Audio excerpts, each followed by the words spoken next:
Well, hello everyone. Barry Jones with SP History, and today is part two of All the President's Men, E. Howard Hunt. I think I laid the groundwork yesterday talking about the importance of E. Howard Hunt, which of course the American people did not fully understand when his name burst on the scene during the Watergate scandal.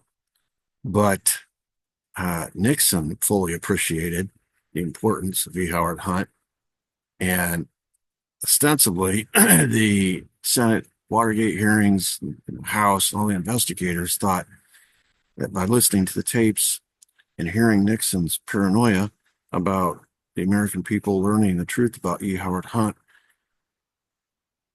they thought, well, that's because Nixon's worried about Watergate. And because that's all they were worried about was Watergate. But really, when you listen to Nixon's words and you juxtapose it with earlier tape recordings that, of course, we hadn't heard yet, we now have access to, and things he had said to, for example, uh, the director of the CIA and people within his own Oval Office staff, it's clear that he was much more concerned about what E. Howard Hunt represented from the past than he was worried about Watergate. It was all about protecting E. Howard Hunt, who he called the lever, the key, the scab that if it was picked, it would uncover a hell of a lot of things. Those are Nixon's own words.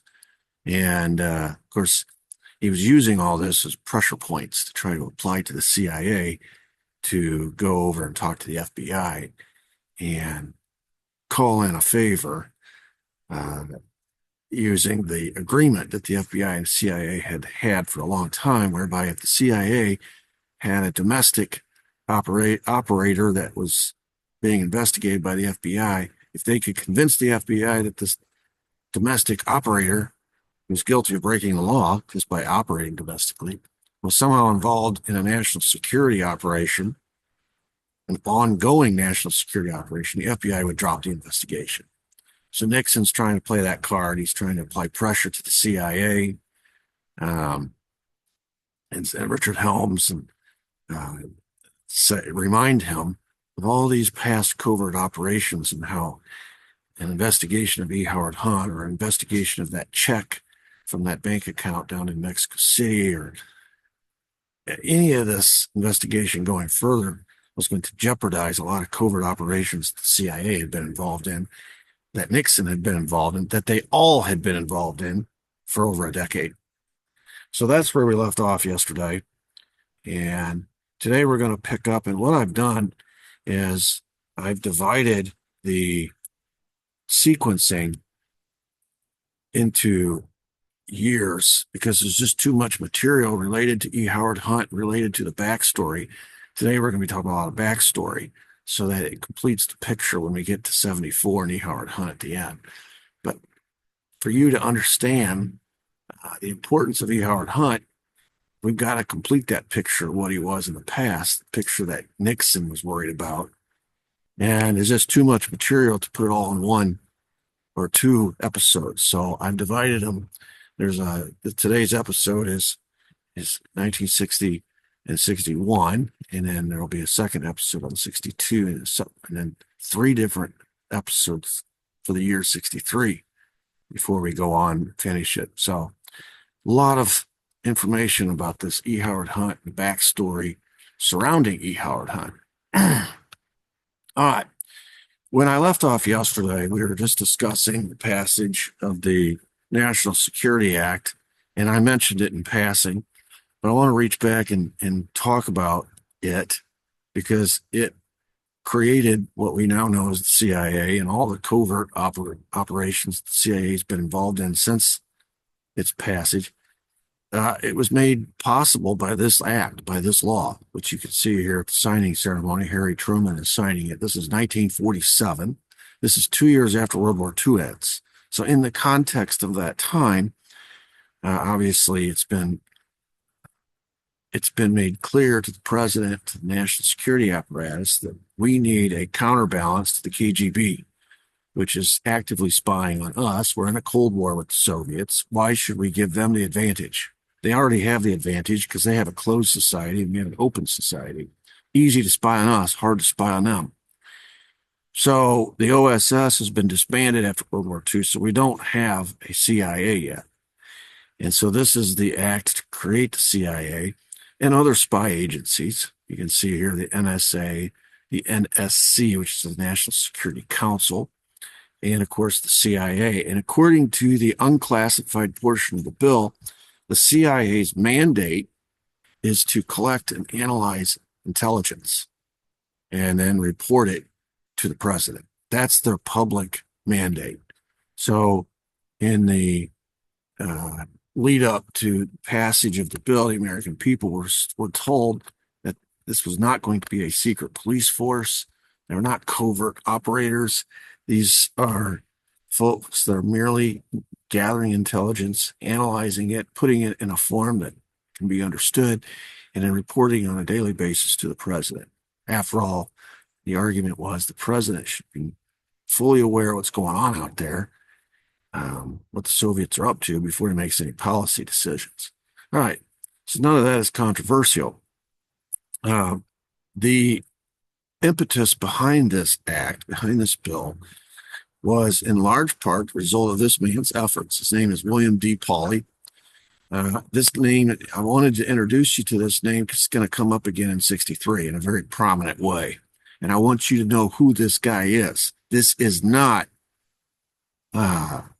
some fellow out without any sort of influence inside the government. He has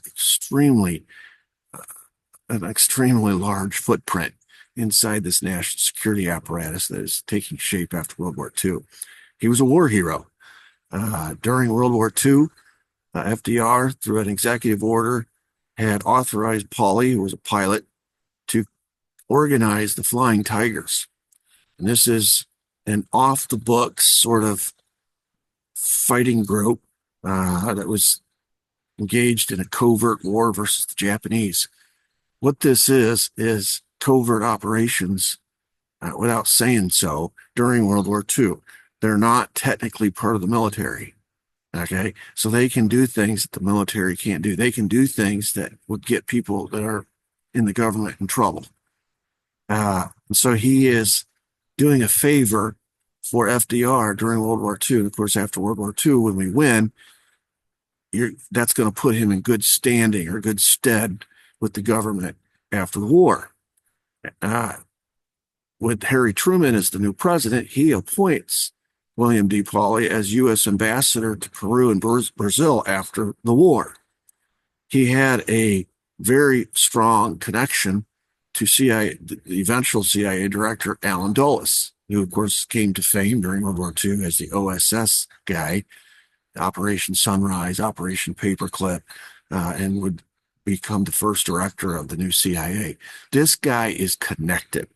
Okay, don't for a second think, well, because in 63, when he comes up again, he's not technically affiliated with the CIA, or he's not technically an ambassador, or he's not technically this or technically that.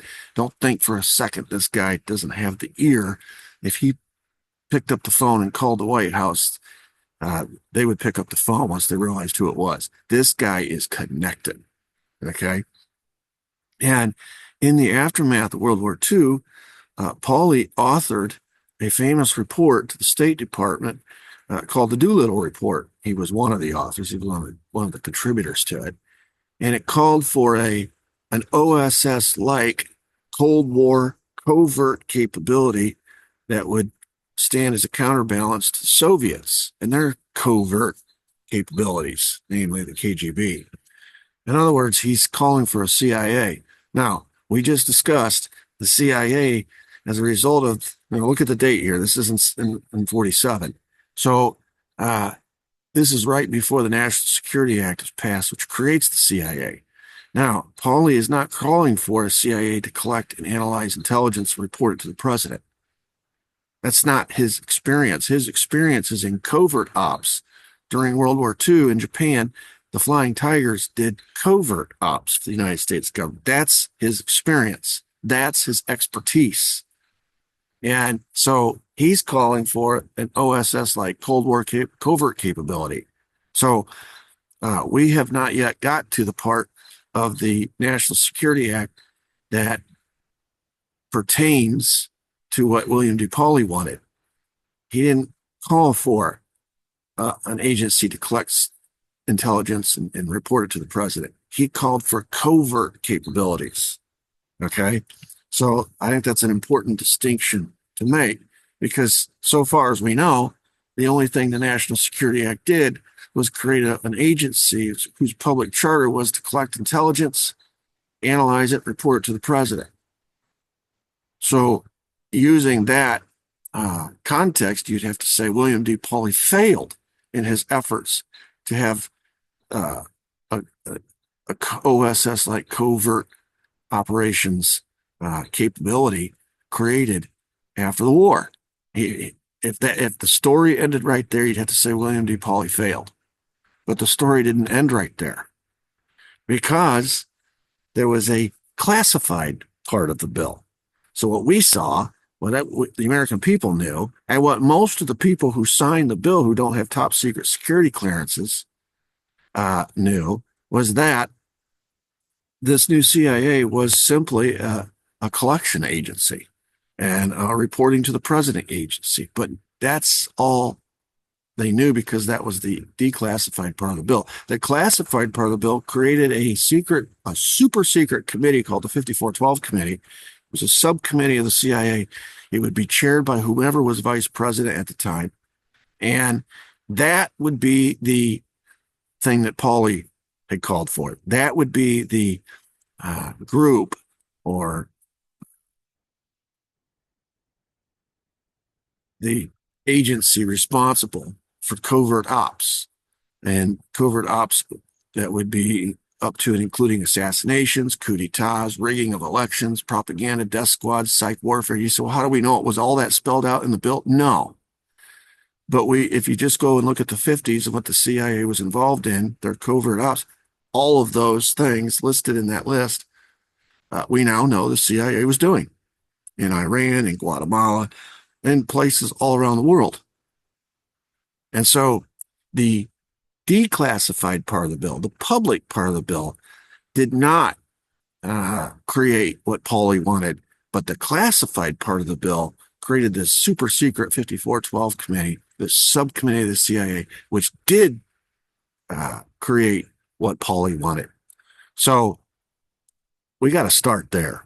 All right, because when Pauly's name comes up again in 63, and he says something that is reported later by Dick Billings, the writer for Life magazine, and this is just months before the assassination of JFK. It's not a random statement by somebody who doesn't know anything, isn't in the know, isn't connected to anybody who could carry out his threat. It is said by somebody. It is a statement by somebody who is dialed in to all the powers that be in the national security apparatus, specifically the CIA.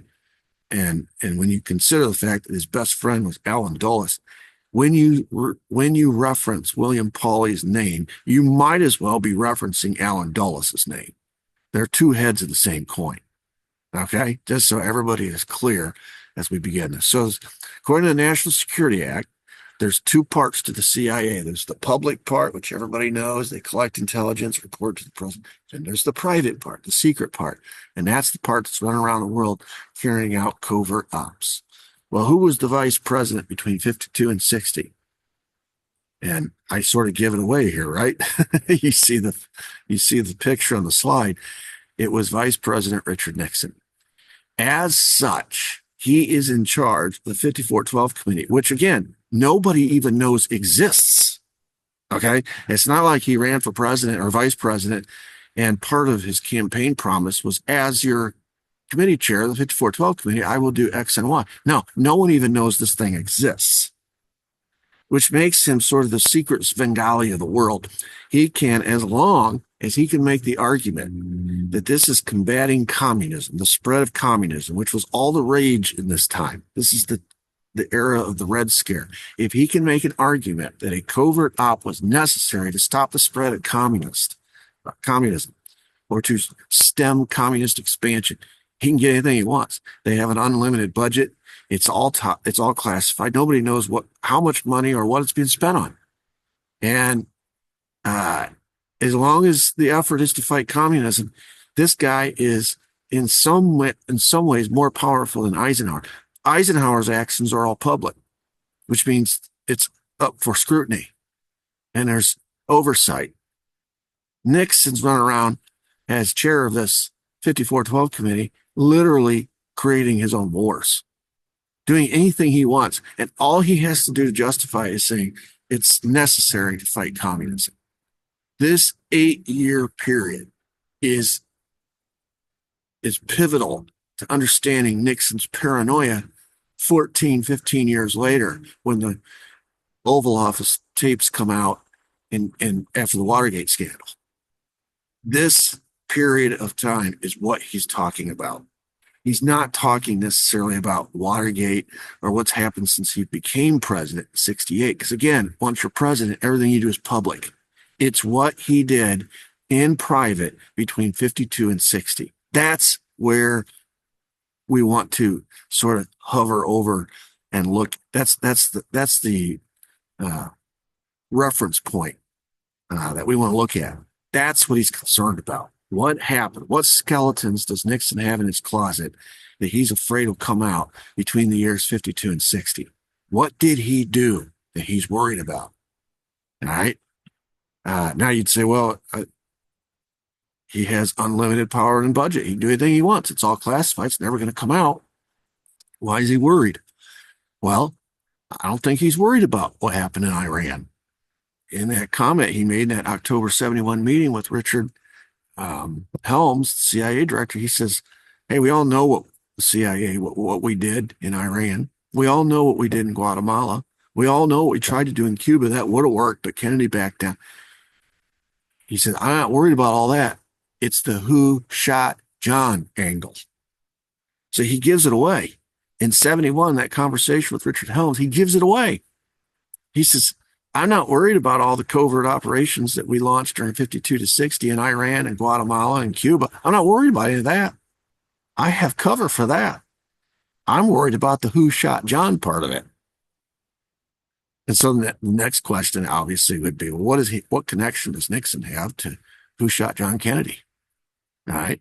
So that's where this is headed. And that's what he's so concerned about. In his own words. All right. So what does, I could go through a litany of all the covert operations that the 5412 committee was engaged in between 52 and 60. But, I want to skip ahead to 59 because that gets us closer to the important period of time we are speaking about. And this is after successful operations to overthrow governments in Iran and Cuba. This is the next one on the list. And it's Cuba. And of course, this is even more important. It's interesting when for years, we backed Batista in Cuba. He was kind of our puppet down there, and he helped us run heroin through the Golden Triangle out of Asia, through Cuba, and into the United States. And he helped all of our business interests take over and pretty much own Cuba, turned Cuba into a virtual ATM machine for the United States companies, the mob. Cuba was a wholly owned subsidiary of the United States, government and otherwise, public and private interests. So we had a good appreciation for Batista because he allowed us to use and exploit his country for our own purposes. We didn't care he was a bad guy. He was a dictator. He was a bad guy. His people hated him. This revolution was probably going to happen anyway. Castro or otherwise, if it hadn't been Castro, it had been somebody else. They hated Batista. And they knew Batista was tied to the United States. So, and he was just a proxy for the United States. And basically, the Cubans are independent people, fiercely independent people. And they didn't like the fact, they resented it, that Batista had been basically placed in power and his position was protected by the United States. He was a U.S. proxy, and they hated that. A lot of Latin American countries feel that way. So this is why Castro was attractive to the people. He said Cuba is for Cubans. And of course, one of the first things he did was throw out after he successfully overthrew Batista and ended the French Connection, which was that heroin drug trade. He threw out all the mobsters. He threw out all the U.S. companies and nationalized all the industries there, the mining and the utilities, the gaming interests. I mean, hotels, casinos. He took it over. He kicked all the Americans out.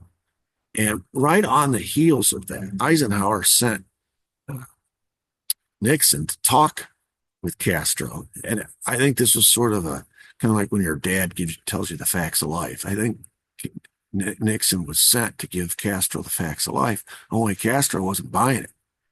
And one of the criteria for continuing to get American money and support, us buying all their sugar, et cetera, was that Nixon told Castro, you can't have any diplomatic relations with the Soviets. If you have any diplomatic relations with the Soviets, our relationship's going to go south. And Castro resented the fact that the American vice president was impeding on his sovereignty, on Cuba's sovereignty that way. And just as a matter of principle, he told Nixon where he could stick that criteria. And he said, I'll have diplomatic relations with anybody I want. Cuba will have diplomatic relations with anybody we want. We're not going to be dictated to by the United States. And then right on the heels of that, he nationalized the oil refineries, the sugar factories, and the plantations, and all the mines, and became a hero to his people overnight for saying Cuba is for Cubans. And of course, that makes him an enemy to America. And we began a covert operation under the subcommittee 5412 under the leadership of Richard Nixon to overthrow Castro, to make life in Cuba untenable for Castro. And so Operation 40, which is what it was called, was run under the supervision of this 12-year-old, basically new CIA, and this 12-year-old secret subcommittee called the 5412 Committee. Alan Dulles was the CIA director. He was in charge. Bill Harvey was involved in Operation 40 in a number of capacities, mostly having to do with assassination. That was his expertise. First was executive action, which is, according to the documents that were uncovered in the 70s, church hearings, we tried over 600 times to assassinate Castro during this period of time. Failed every time, obviously. Bill Harvey was neck deep in executive action. And then simultaneously, there was another assassination program called ZR Rifle that he was in charge of. So he had his hands in the pot of two separate assassination programs. A lot of people know about the first. They don't know about the second. The first was designated, according to the documents, to be targeting foreign heads of state. The second was designated in documents that weren't uncovered until years later to be targeting an American target. Of course, ZR Rifles was started 6 months before Kennedy became president, and it was culminated, or it ended, it was folded up and ended 6 months after Kennedy was killed. So it's pretty clear who the American target was. ZR Rifle had one target. Anyway, David Atlee Phillips, pictured here on the top right with his hand on his forehead, he was involved in Operation 40. I want to just introduce you to these people because these become very important people in the assassination of JFK 3 to 4 years later. He was the CIA chief of the Western Hemisphere based out of Mexico City. And his specialty was disinformation. He was the CIA's disinformation chief. Anything that has David Atlee Phillips' fingerprints on it, you can be sure if it's a story, it's a cover story. It's designed to implicate somebody and exempt somebody else. That's all he did. He was disinformation chief. So that famous Mexico City story about Oswald going to Mexico City 1 month before the assassination, ironically, came from David Atlee Phillips and later was proven to be completely false. And that that was his specialty. He was trying to drop a cover story on the American people in the aftermath of the JFK assassination that would implicate or further implicate the lone assassin. So you can't trust anything that David Atlee Phillips is involved in. His only job was to create narratives and cover stories that would get everybody looking in one direction while the real perps were behind the scenes carrying out whatever action, covert action was being committed. So then you have Bill Harvey, who's basically his only expertise is assassinations. And then you have James Angleton, top left, who's the kind of the top spook of the CIA. He's in charge of counterintelligence. He's the guy that runs all these counterintelligence operations. Okay. And then you have Charles Cabell, bottom right, left, who's the deputy CIA director, who ironically is brother to the mayor of Dallas, Mayor Earl Cabell. Yes, you can't make this stuff up. This is the den of thieves, basically, that's in charge of Operation 40, which is also going to be instrumental in steering Oswald's actions before November 22nd, 1963, and dropping on the American people cover stories to implicate him afterwards. And if that's not enough, involved in the Warren Commission to make sure that the official investigation names Oswald as the lone assassin and exempts everybody else. And of course, that's Alan Dulles at the bottom.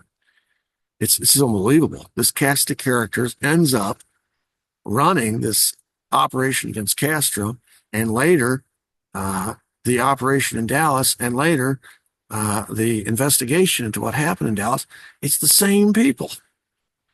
It's the same people.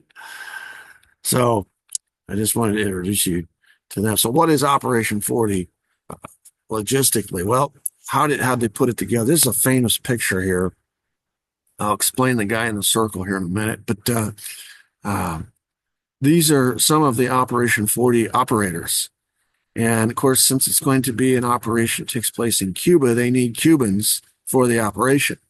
And the best place to get Cubans in the United States is down in Miami.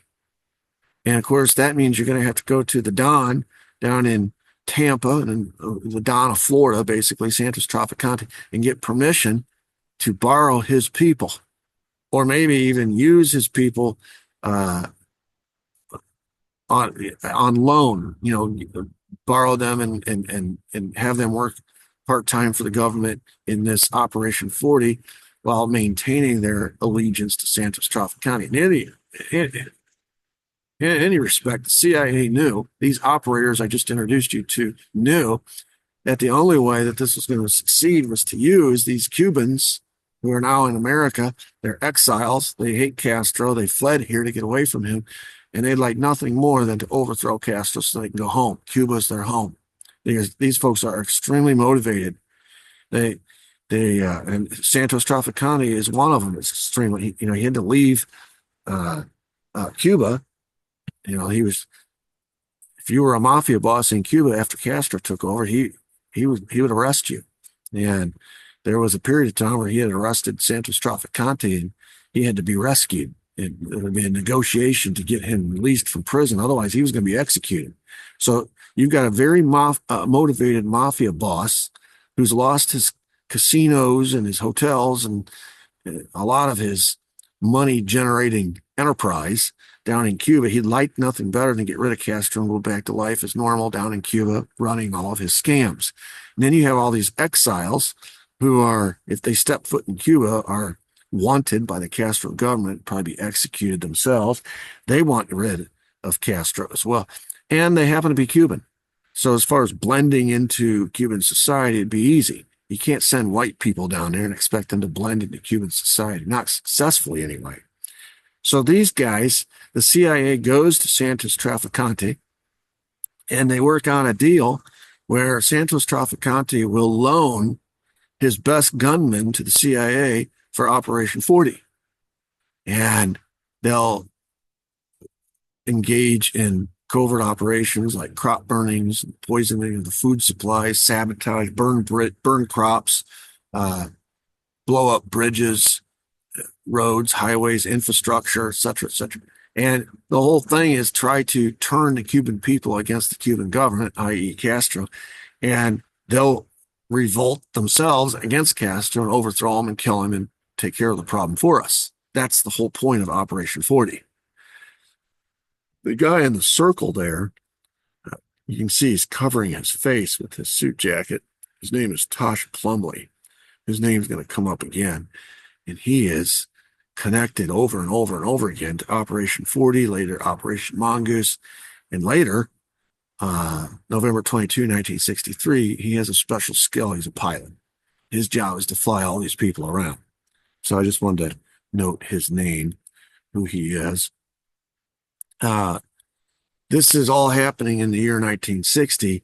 This operation, this covert operation has been put together in 59 and 60. And of course, we all know what's happening in 60. Nixon is running for president against JFK. Now, at the beginning of the campaign, it was assumed by most everybody that Nixon was going to win the election against JFK. He's the sitting vice president. Eisenhower is a popular president, probably could have run for and won a third term.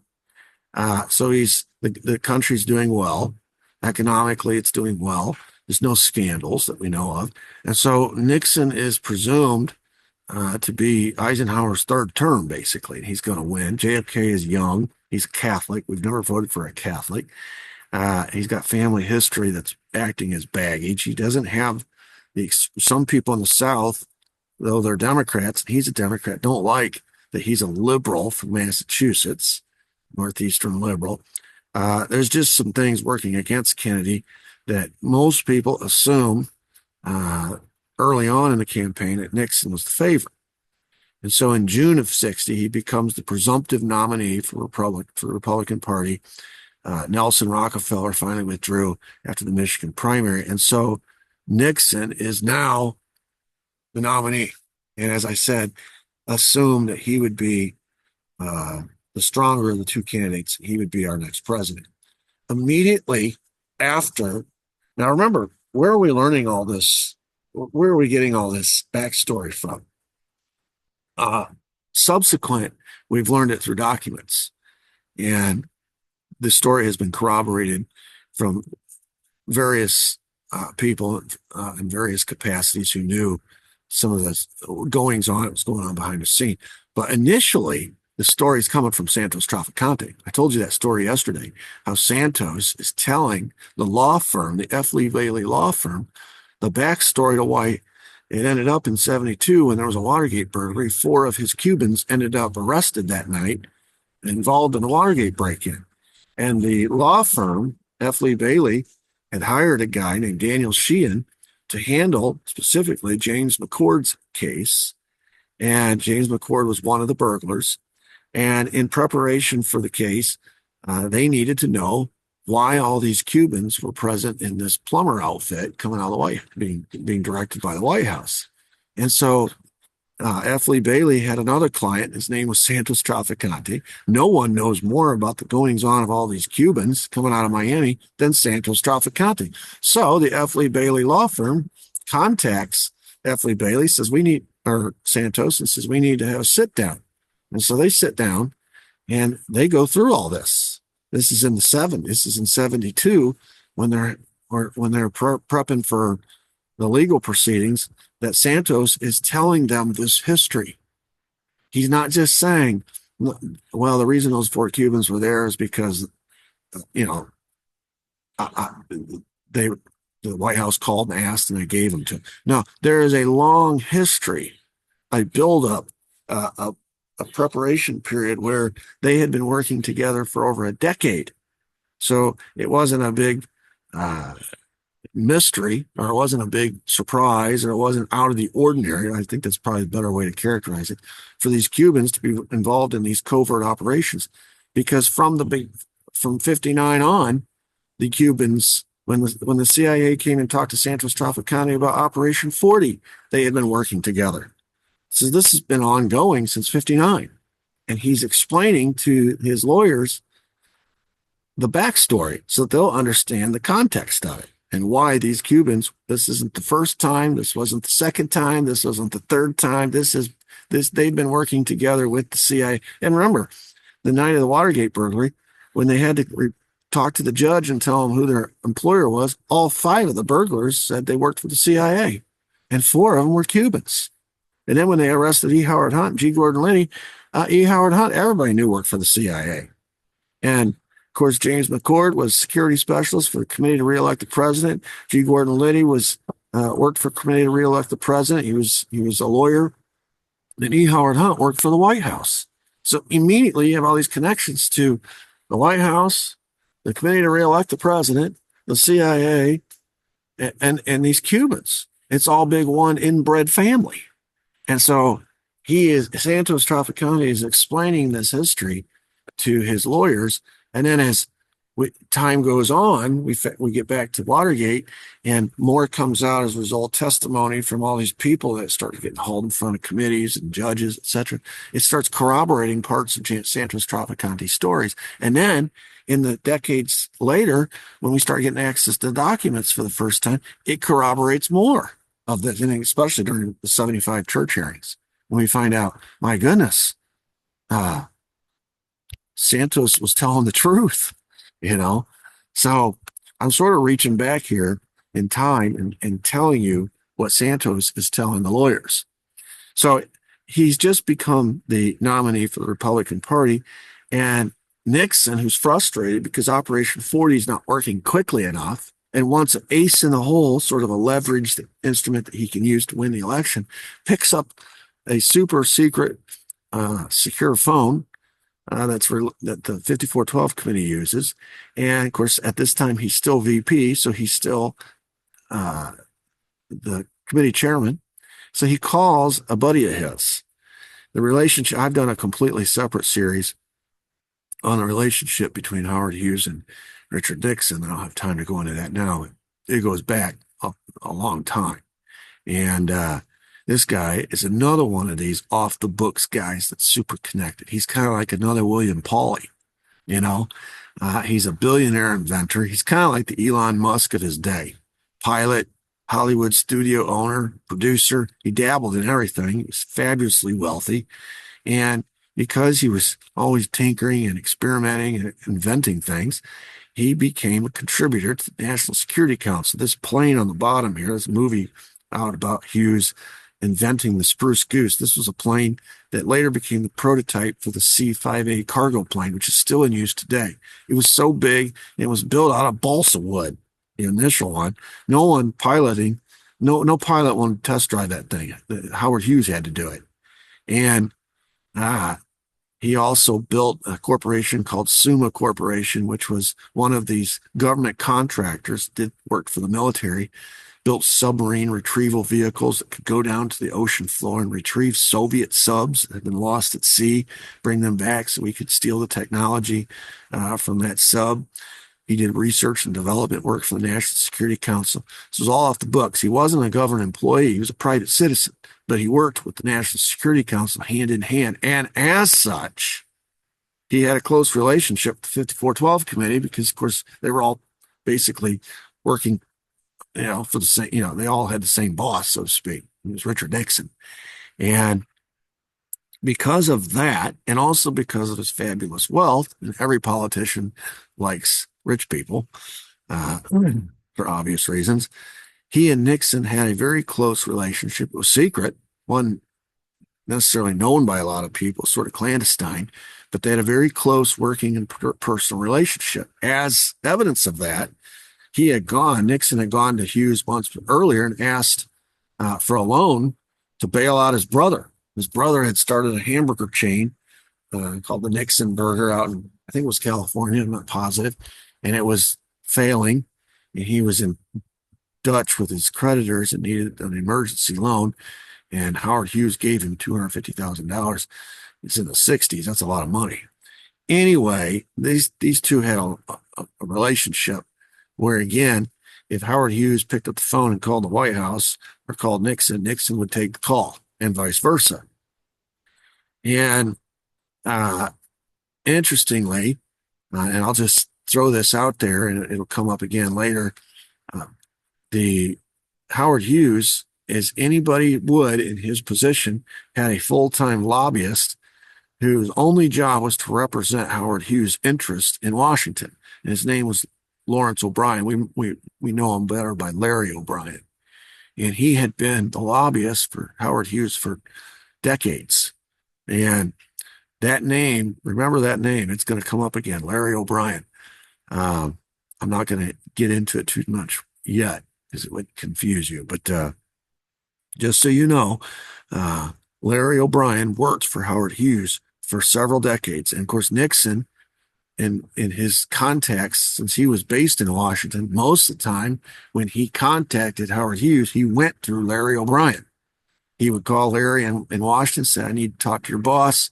Larry would contact Howard saying, Nixon needs to talk, and they'd set up the meeting. So Nixon knew Larry O'Brien very well because Larry O'Brien was the go-between between him and Howard Hughes. And so that is a relationship that bears noting because it's going to come into play here in the early 70s, especially. So just remember that. All right. So what's Nixon want? What's he calling Howard Hughes about? He asked, and this is according to Santos Traficante, who you say, well, how will he know? Well, we'll get to that in a minute. But he asks Howard Hughes to assemble a hit team. In other words, assassination of Castro before the November election. He says he complains to Howard Hughes that Operation 40 wasn't working fast enough. And he says, not only do I want to take out Castro, I want to take out the whole executive council of his government, because you take out Castro, one of these guys will succeed him, and we'll have the same problem all over again. So when we take out Castro, we want to take out him, his brother Raul, and Che Guevara, and 5 other top-ranking Cuban officials in Castro's government. So the hit list had 8 names on it. And he's asking Howard Hughes to put this together. And so Howard Hughes doesn't commit on that initial phone call, but he does call his attorney, Bob Mayhew, who's got long ties back to the CIA, and he is now a Hughes attorney. And he gives him the assignment. He says, all right, this is what the next president of the United States wants, and we got to get it done before November. And so I'm not going to do it. I'm going to hand it off to you, and you're going to do it.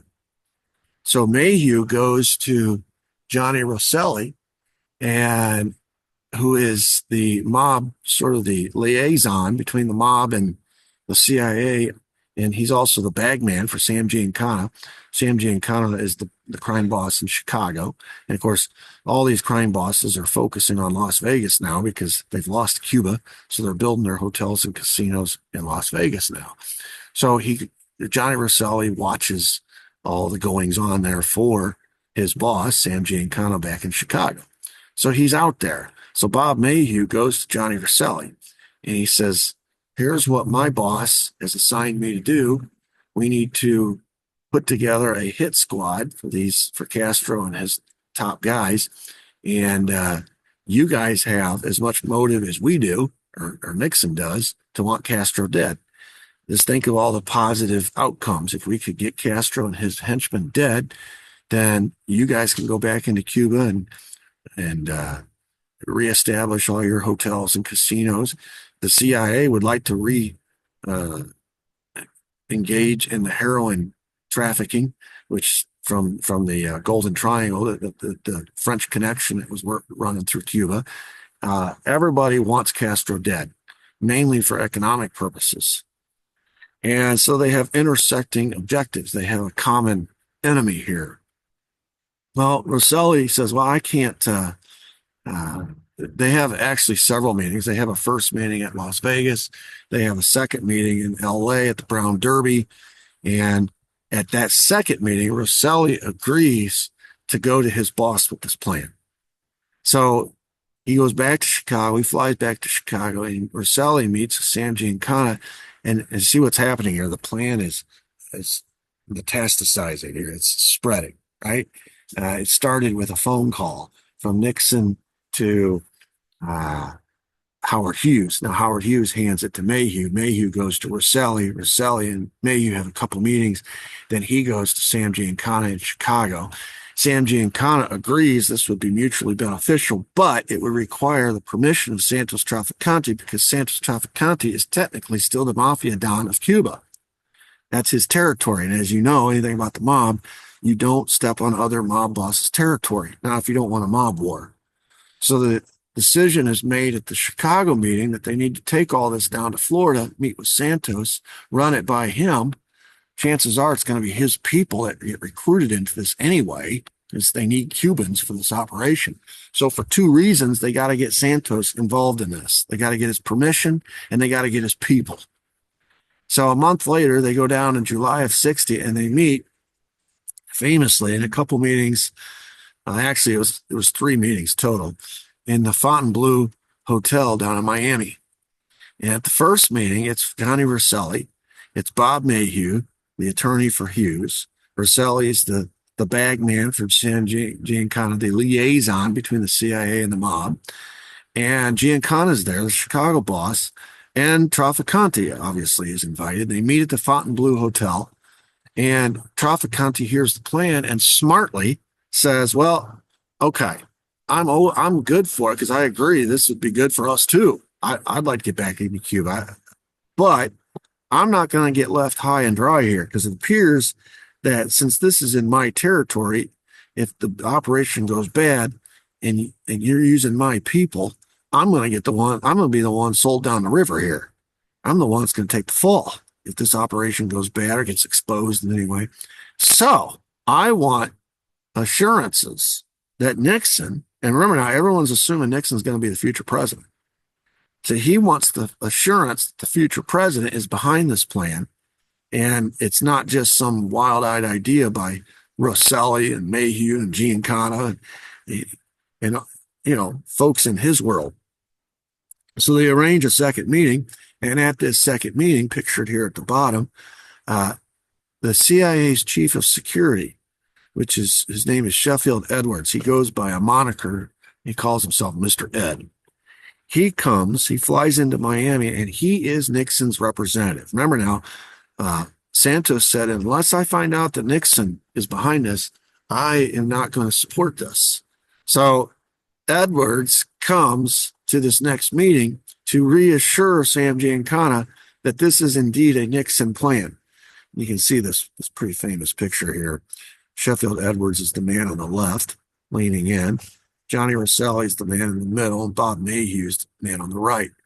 And this Edwards' presence alone, forget whatever he said, which of course we don't know what he said, but just his presence alone is confirmation to Santos Trafficante that this plan has Nixon's blessing. Because remember now, if you're the chief of security of CIA, you are essentially working for Richard Nixon, because Nixon is the chair of the top secret 5412 subcommittee, which is the covert part of CIA.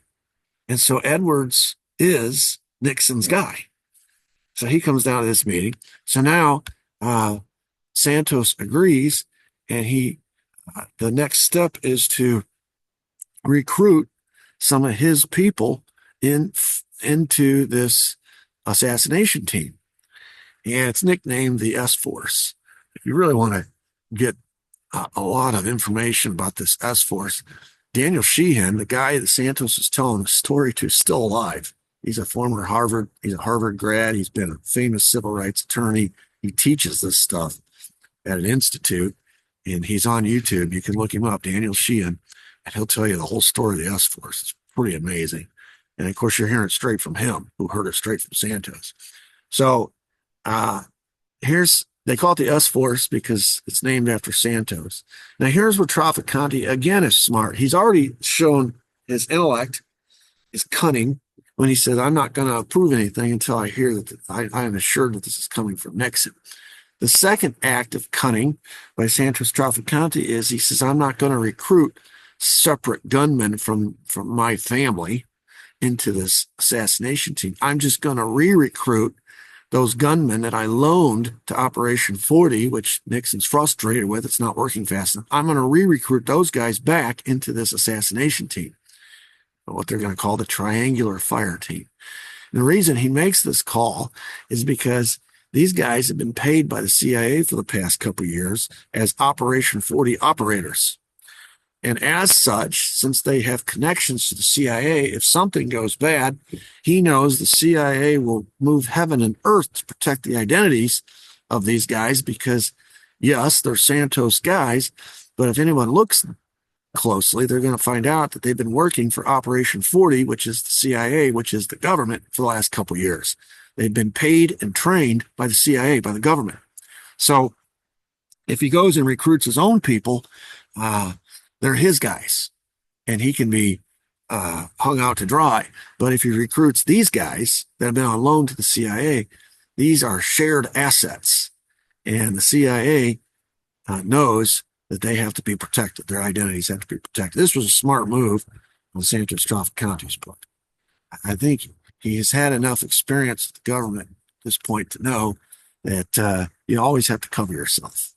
So the story that we're getting from Santos Trafficante, a lot of people have argued that it covers the mafia, it covers the CIA, it covers Nixon, it covers LBJ, it covers the military. A lot of these people later accused of playing a role in the JFK assassination say, well, Santos' story covers himself clearly, conveniently, because he's saying, hey, we didn't hatch this plan. This was a Nixon hatched plan. But it was coming from the CIA. But, the CIA had this authority, and technically under the 5412 Committee, to do these covert operations. And, of course, it covers the CIA and Nixon, essentially because they both have plausible deniability because no one's ever going to get access to documents that implicates them because this is all top secret. It's classified. So he can say whatever he wants about the CIA. He can say whatever he wants about Nixon. It can't ever be verified or disproven because you can't get access to the documents because it's classified. The 5412 Committee, according most people, don't even know it exists. And technically, it doesn't exist. It's covert. It covers LBJ because nowhere in this does it mention LBJ. And of course, we all know if you've watched my series, he's one of my 5 conspirators. In fact, he's kind of the important cog that around whom all the others revolve. And of course, it covers the military because it doesn't mention that the military is involved in any assassination attempt against JFK at all. So the people who discount Santos Trafficante and the story he's telling this law firm say that, well, it's awful convenient how it exempts all these players from any culpability in the JFK assassination. And that is true.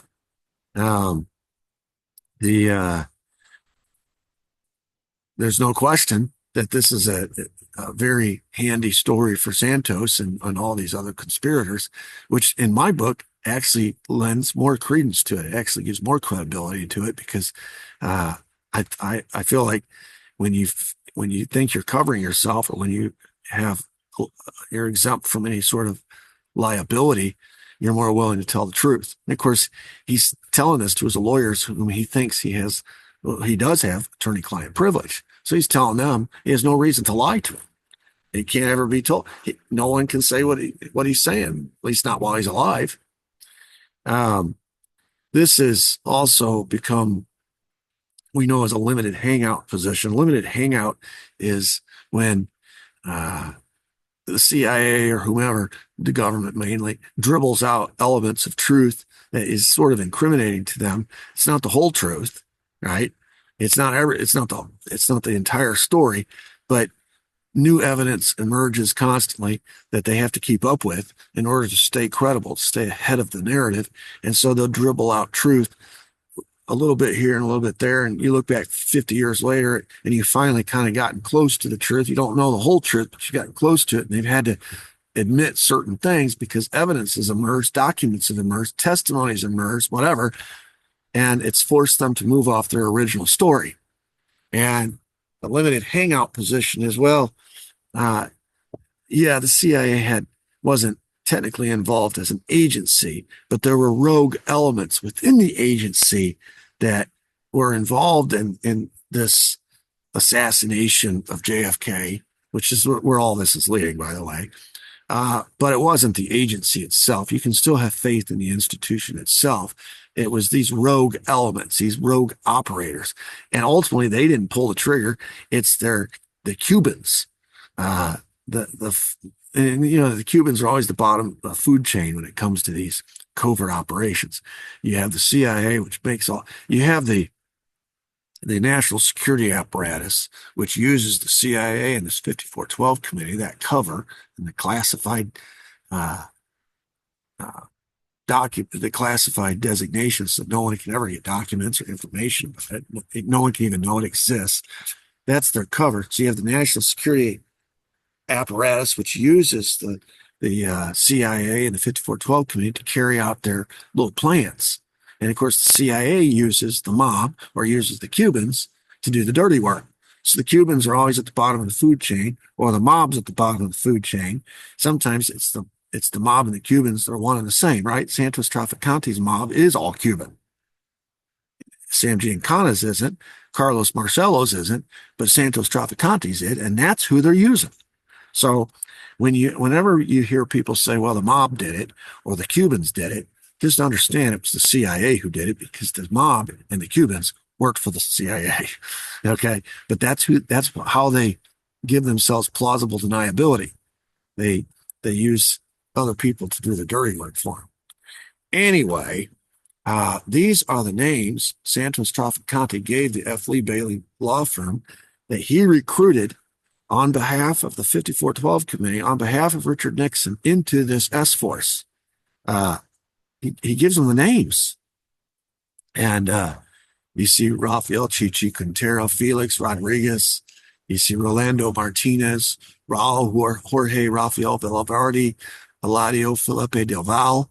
By the way, Eladio Felipe Del Val ends up being a very important witness who never gets to testify in the Shaw trial, Clay Shaw trial in New Orleans, when Jim Garrison was on to this. He was starting to unwind this mystery.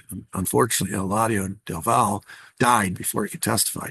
Ricardo Chavez, Luis Posada Carriles, Rene Carbo, Jorge Gonzalez, Joaquin Sanchez, Alberto Cruz, Federico Sanz, and here's three I've highlighted: Bernard Barker, Eugenio Martinez, and Virgilio Gonzalez. The reason I've highlighted these is because these are three of the Watergate burglars in '74. You see where we're going with this? The reason they're having this meeting is because the law firm wants to know, why are these Cubans here in Washington breaking into the Watergate? What is their connection? And we all know they came from Miami, which means they're your guys, Santos. So what are your guys doing here? What is the level of their involvement with the United States government, with CREEP, with Nixon, with the CIA? They all claim to be CIA. What in the world's going on? These are your guys. And here is Santos giving the list of the original S team members. These are the 15 assassins that have been hired or selected. They all have special skills. They've been selected by Santos. They had been part of Operation 40, working for the CIA. Now they're going to be part of this special S-Force, this triangular fire team, to assassinate Castro. That's in '60. 14 years later, or 12 years later, they get arrested at the Watergate. And the attorneys are trying to figure out their connection to Santos, and Santos is starting to answer that question.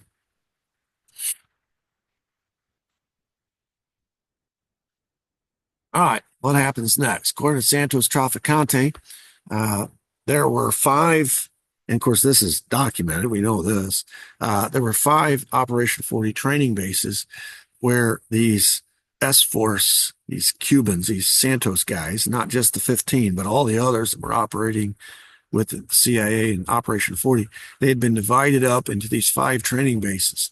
These training bases were located in Swan Island. It's off the east coast of Florida. There was one in the Everglades, and the CIA liaison there was E. Howard Hunt. In other words, he's the CIA boss.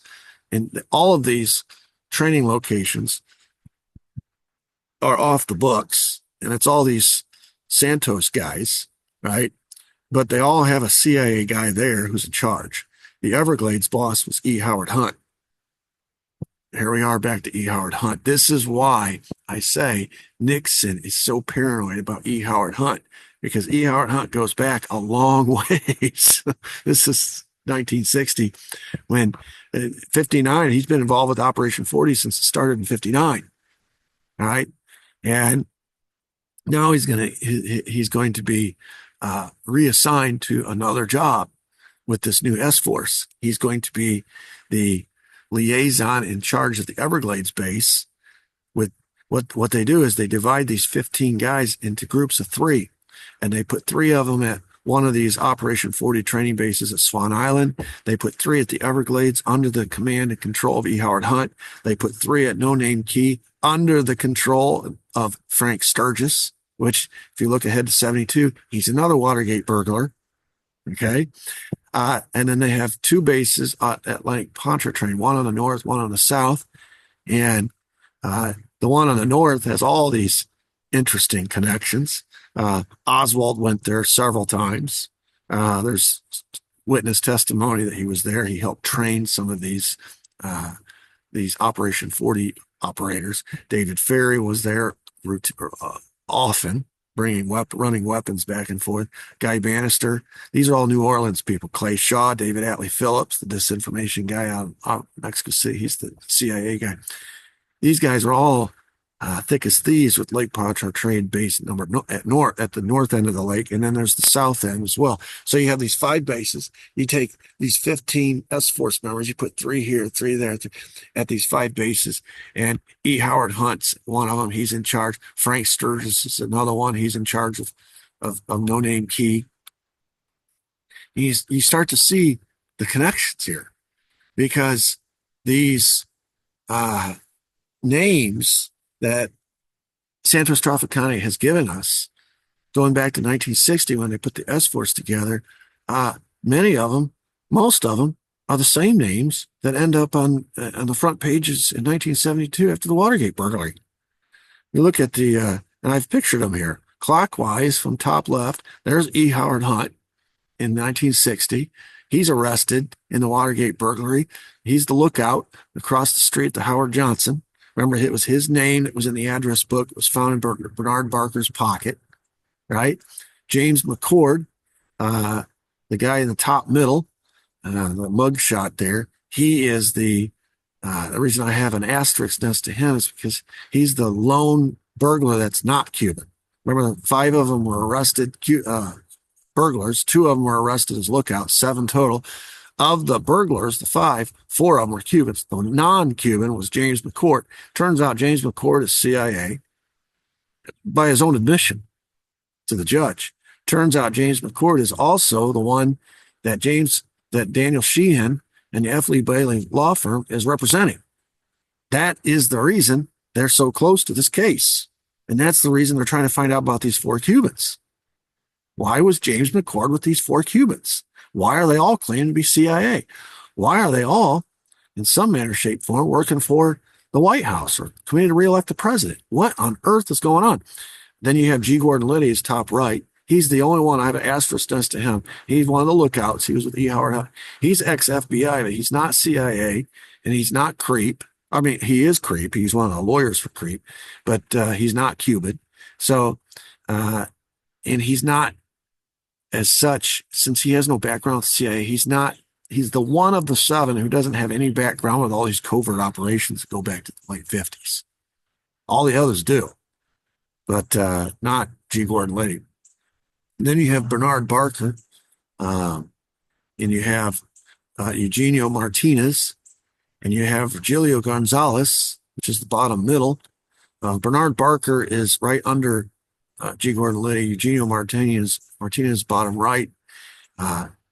Bottom middle is Virgilio Gonzalez, and in bottom left is Frank Sturgis. And we've already established the fact that at these S-Force bases, E. Howard Hunt is in charge of the Everglades, and Frank Sturgis is in charge of No Name Key. And I think I got those bases right. Let me look back and make sure. Yeah, No Name Key was Frank Sturgis. So here are 2 S-Force members that they're actually the bosses They're the bosses of these S-Force at these bases, E. Howard Hunt, Frank Sturgis, in 60, 12 years later, are caught at Watergate. And here are three Cubans, Bernard Barker, Eugenio Martinez, Virgilio Gonzalez, that are S-Force assassins, picked in 60 by Santos, that 12 years later are caught at Watergate. So if you look at that list of 7 people arrested, 6 of them have ties back to the S-Force, this assassination team that wouldn't exist hadn't been for Richard Nixon and that phone call he made to Howard Hughes. You see where we're going with this?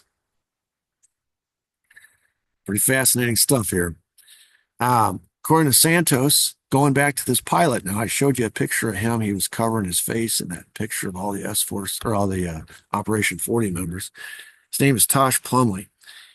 According to Santos, Tosh Plumley, who worked for the CIA at Operation 40, now he's working for the S-Force. He was a CIA pilot who would fly to each base and pick up these 3 members.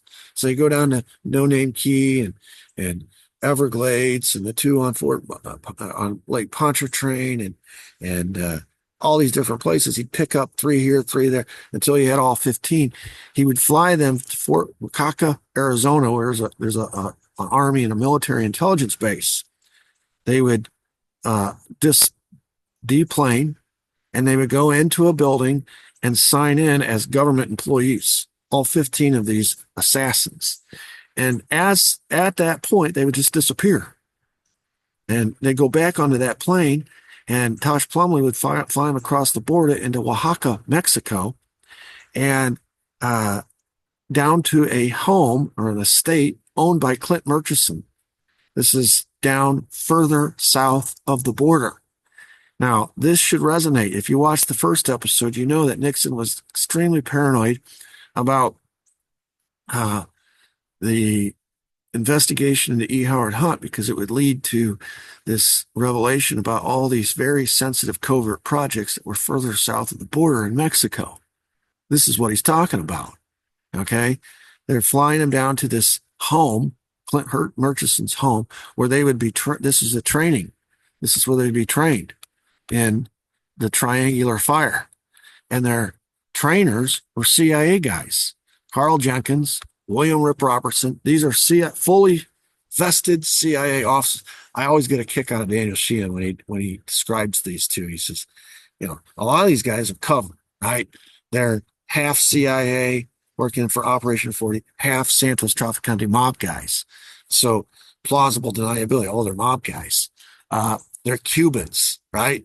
Even though they work for the CIA in Operation 40 and they're under the control of Santos Trafficante, they're Cubans. So the CIA could say, well, it was the mob, it was the Cubans. They can't say that about Carl Jenkins and William Rip Robertson.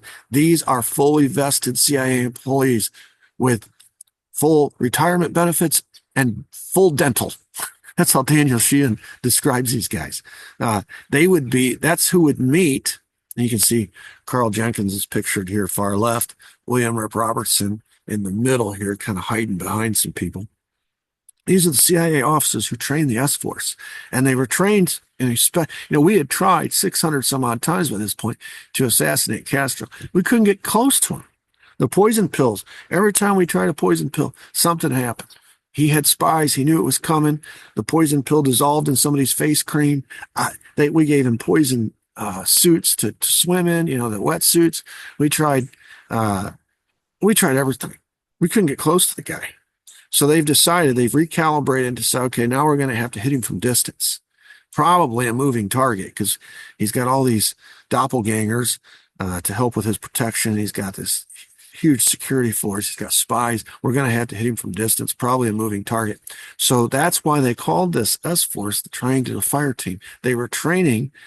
They have 15 guys training to hit a moving target between 3 rifles. It's a triangular hit. You have 3 rifles, and they all, each rifle has a spotter and somebody else who's helping out. So it's probably teams of 3 or maybe 5, hitting a moving target by 3 teams with high-powered rifles from distance. That's their specialized training they're getting from Carl Jenkins and William Rip Robertson at Clint Murchison's base down in further south of the border in Mexico. This is all happening in 60. And remember now, they're on a time crunch because Nixon wants this done before the election. You say, well, who's paying for all this? You can't. What's, the 5412 committee's budget is completely classified, so they could pay for it out of that.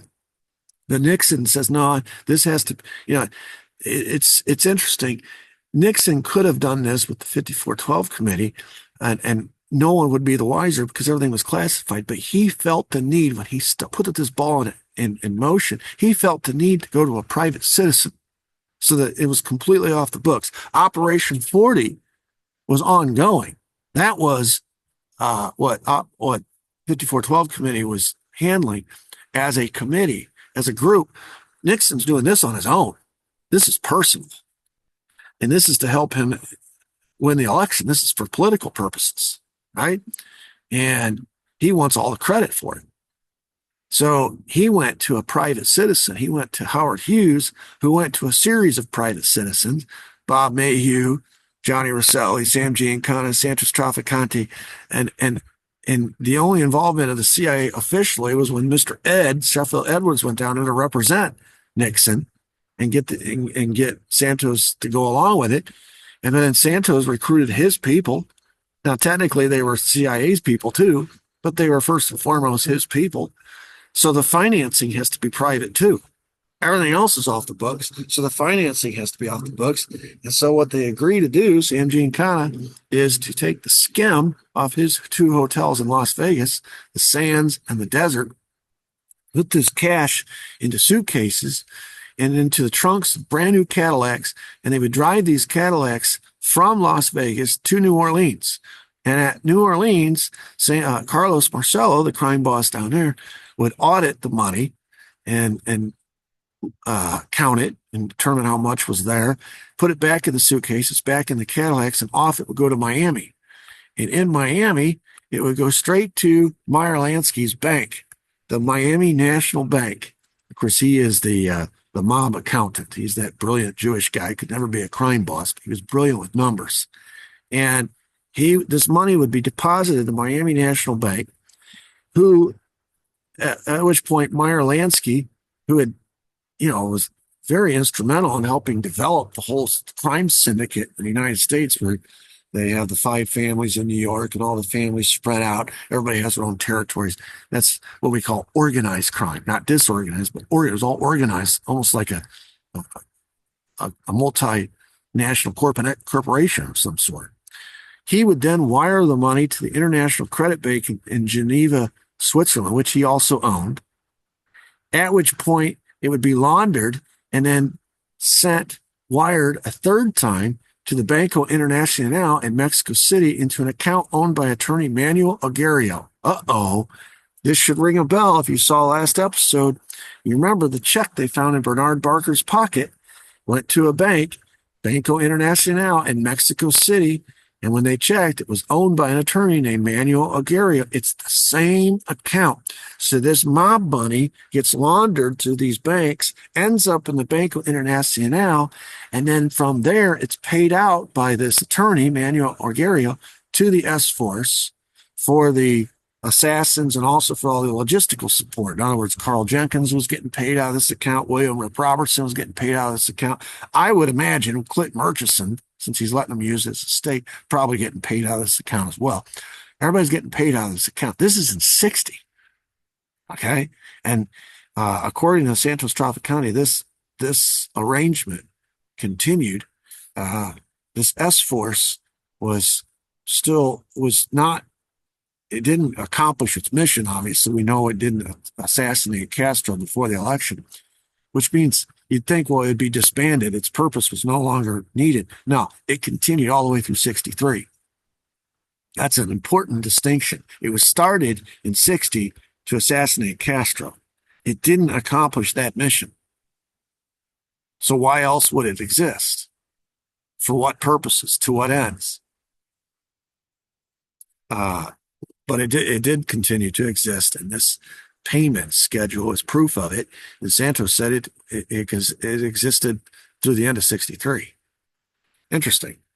So this is why Nixon says, We got to stop Mark Felt from going out of Mexico City to check out this check, this bank account. We got to tie this off. He's telling John Dean this. He's telling Bob Haldeman this. This is the story he's telling them in the 18.5-minute gap that disappeared from the tape. He's telling them the backstory, filling in all the gaps, saying, this is why we got to stop this. This is why when I tell you to go to the CIA and talk to Richard Helms and to his assistant Walters and tell them the Bay of Pigs guys, this is who he's talking about. The Bay of Pigs guys. These are the people that were being trained as assassins. We got to tie this off because it'll lead to all that Mexico stuff, those sensitive operations further south of the border. We can't have them looking into this bank account. We can't have them looking into E. Howard Hunt. This is what Nixon's talking about. He's not talking about Watergate. He's talking about this assassination team, the S-Force. And you notice, and I mentioned this earlier, the plausible deniability that has been built into this whole thing. Nixon has plausible deniability because this is all classified. He's acting, as he's putting this all together, he's the VP, which means he is the classified chair of the 5412 committee, which according to the American people and most of the government officials don't even exist. The operation is classified as a covert op, so it doesn't exist. It's never happened. He didn't go through official channels. He went to Hughes, a private citizen. He went to Mayhew, private attorney. He went through Roselli, Giancana, Trafficana. These are all private citizens. The money came from private citizens' own business accounts. It was cash, of course, and it was the skim from these privately owned casinos. The training base was at a private citizen's ranch, Clint Murchison. Now, the operators were all CIA, which ties the CIA into whatever this assassination team ends up doing, ties the CIA right into it because the operators, the guys who were training these guys and the liaisons and in charge of these bases, E. Howard Hunt was CIA, Frank Sturgis was CIA. The guys that are training them, Carl Jenkins and William Earp Robinson, these are CIA. All right. And now they are working hand in hand with the S-Force. And of course, the pilot who's flying them all around, Tosh Plumlee, is CIA. But they have cover. Why do they have cover? Because this is a classified 5412 committee covert op. And so they are under the umbrella of top secret security clearance. None of this can ever come out. No documents can ever be released.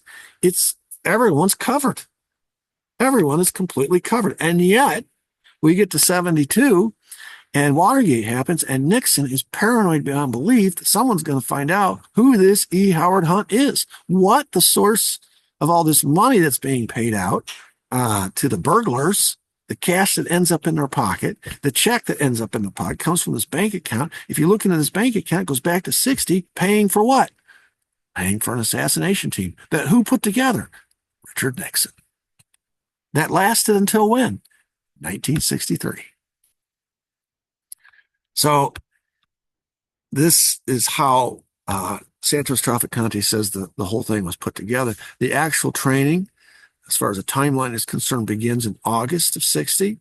The thinking is we'll train him for a month, and then they'll have September and October to kill Castro. In September of 1960, candidate JFK gets a briefing about the presence of the 5412 committee. JFK, who was in the Senate prior to his running for president, was one of these in the dark about the 5412 committee. Didn't even know it existed until he got briefed by the CIA in September of 60, right before the election, that there was even a 5412 committee, and it was presently involved in a covert operation against Cuba. And of course, during that meeting, he finds out about other operations that had already consummated. Iran, Guatemala, Cuba's just the next one in line. But he's not told about the S-Force. He's completely in the dark about the S-Force because, again, this is Nixon sort of, he's the secret Svengali of the world because he's the guy in charge of the 5412 committee, can launch any covert opera around the world as long as he can justify it's fighting against communism. And then he goes off on his own and freelances and does one through all these private means, just kind of a personal vendetta to take out Castro to help him win the election. So, of course, they don't tell him about the S Force. This is off the books. And then the unthinkable happens in November of 1960. Instead of Nixon winning and all this staying covert, all this staying in place, Nixon loses. Nixon loses. This changes the calculus of everything because now there is a assassination team out there training whose boss is no longer the boss. He's out. Who's in control of it now? Who's wagging? That's why this goes till 1963, because other people saw potential in this as well. Now, Nixon doesn't. I refuse to believe that Nixon is, because he loses the White House and he's out of the government, doesn't know that this thing continues. Of course he knows, which is why he's so paranoid about it 12 years later. He knows. He knows this thing did not get disbanded. He knows this thing didn't go away. It didn't help him for his purposes win the election, but he knows it doesn't go away. And now he has unleashed. He's no longer in a position to control it. He's outside looking in. And so that's going to change dramatically events going forward. Okay? That loss in that election was more impactful, more important, more significant than we could have ever realized because of this covert op that was ongoing that nobody knew about. One guy knew about it, Richard Nixon. He knew about all of, others knew, obviously. Johnny Rosselli knew, right? Mr. Ed knew. Santos Trafficante knew. Sam Giancana knew. All the right people knew. But the guy who was supposed to be Geppetto pulling the strings, running this whole thing, the reason they put this together was because they thought the future president of the United States had authorized it. Now he's out. He's lost. He's not the future president. Somebody who doesn't even know it exists is now the president. The fact that he does not even know it exists is going to be handy for the people that are involved in it, because now they can wield it as a weapon, sort of an invisible weapon that the president of the United States doesn't even know about. So we'll leave it there for today. Just completing more of the backstory.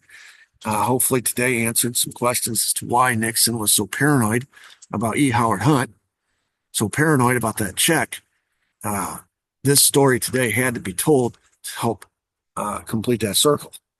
So in the next episode, we'll talk about, this was all stuff that happened in 60, and we'll get into 61 and some of the goings on there. So until then, hope everybody has a great day, and God bless. Thank you.